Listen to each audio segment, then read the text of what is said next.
Hey guys, welcome to my channel. I am Clavia Moore, and today I am going to do the mom tag questions so you guys can get to know me a little bit more. Before I get to the video, I'm just gonna give you guys a little background information about myself. I am married, I'm a mom of 4. I have an 11-year-old, 10-year-old, 6-year-old, and a 1-year-old. I know that's a lot of kids. I am an entrepreneur, so I currently work from home. So I guess that makes me a momtrepreneur. Anyways, I am a hairstylist, and I also have an Etsy shop where I make handmade accessories. All right, so let's get to these questions.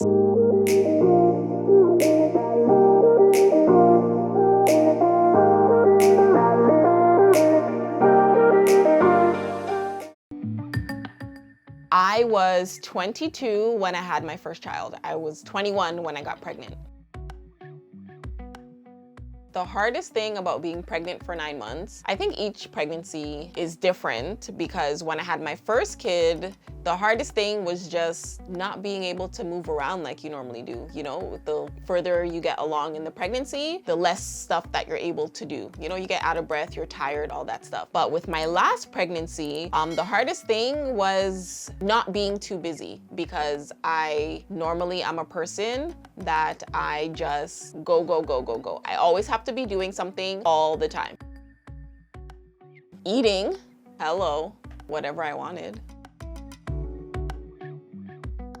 I didn't hear anything at all about childbirth. Nobody told me like their birth stories, if it was horrible, if it was great, or whatever. So I completely went into this not knowing a thing about childbirth. Oh, most definitely, 100%. So I think I would have done a little bit more research to see what my options were in terms of a birth plan. I was so young. You know, you just listen to the doctor, you do what the doctor says, and hopefully if I had chosen to be more educated or did things a little differently, I would not have had to have a C-section with my first child, which led me to having 3 other C-sections after him. My advice would be to, before you have the baby, is to educate yourself on what your rights are when you go to the hospital. Because sometimes I feel like doctors like to just tell you what to do, and they don't really like to listen to you as the patient in regards to what you want. So I would say educate yourself, and also don't be afraid to ask for help, and don't be afraid to ask questions when you get to the hospital. The hardest thing about being a mom is not knowing if you're doing a good job or not. I mean, you have little moments where your kids are interacting with people or interacting with each other, and you hear something or you see something and you're like, okay, I think I'm doing a good job. I'm doing great. But then there's always that thought in your back of your mind, like, am I raising kids that are going to turn out to be respectful people, who are going to, you know, be a good part of society? How much your kids turn out like you, and the character traits that these kids have that are like you, that you do not like, that's surprising. The most exciting milestone, I think for each of my kids would be when they started talking, like actual sentences and having conversations with you. So like one day you're having a conversation with your kid, and then something clicks in your head and you're like, I'm just having a full conversation with full sentences with my child. So the habit of my 10-year-old that I wish he didn't have was he has no off button. So he is on from morning until nighttime. He is on, and he's 10. I thought that was gonna go away when he came out of the toddler phase, but it didn't go away. So my 6-year-old, she has this habit of whenever she's asking for something, a snack, screen time, anything, she always asks for her brothers as well. The 1-year-old, she randomly likes to kiss you. You know, she's 1, she doesn't have much habits, but she randomly likes to come over and, you know, give you a kiss on your forehead, which is so cute. My 10-year-old is super helpful, especially with his little sister. A little annoyed sometimes when she's like, can you help me with this? Can you help me with this? But he's very patient with her. I should say he's very patient, and he's really helpful with his little sister. So the oldest, he's like a preteen right now, and I don't know. He's really into his baby sister. He always, you know, just comes and checks on his little sister, see if she's okay, make sure she's good, and then he goes off and does his own thing. The 1-year-old, again, she's a baby. She does have a personality, but it's still developing. So we're not exactly sure 100% what she's gonna turn out like in a year or so. My 6-year-old, Kalia, she's my inner personality in human form. Like, she just has the same attitude that I have on the inside that I'm afraid to show. She is exactly that. Caden, I think he looks the most like me.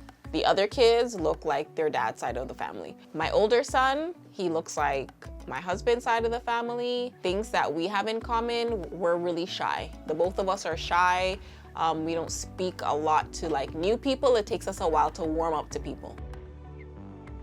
Wow, Caleb will be 21 in 10 years. And so hopefully he's in school if that's what he chose to do, but hopefully that's what he chooses to do.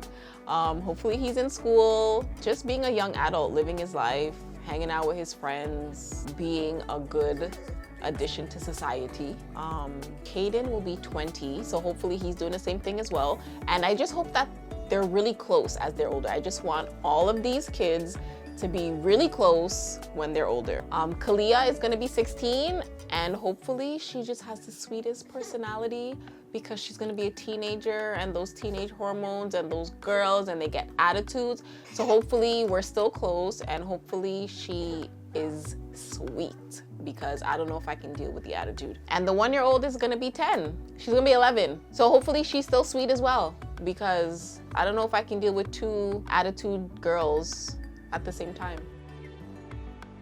Having a child has taught me patience, and it has taught me that I cannot control every single thing in my life because I like control, I like schedules, I am impatient, I like things to be like bam, bam, bam. So having children has taught me to be patient. It has taught me to roll with the punches and go with the flow because I can't structure out my day from the time I wake up to the time I go to bed, because it doesn't happen with 4 kids. No, I don't think that I was ready. I mean, not to say that I wasn't ready. Let me just say I wasn't ready, because at 21, I still felt like I was a child, like I was a teenager. I don't think that I was ready. I didn't think I would be a mom at the age that I became a mom. Was it a good thing? Yes. Did I embrace it and did I go with the flow? Yes, I did. But I just didn't think that that would be my life at 22. Kalia, she is our unicorn. Kayla, she's sweet but sassy. Caden, he is the kindest, sweetest boy ever, okay? Caleb is strong, independent, and intelligent. Since becoming a mom, I think that it made me a little bit stronger, but I think it made me a little bit more outgoing. It made me a better person. No, no, no, and no. So that was my mom tag, and I hope that you guys enjoyed it and that you got to know me a little bit better. Thank you guys for watching, and I'll see you guys in the next video.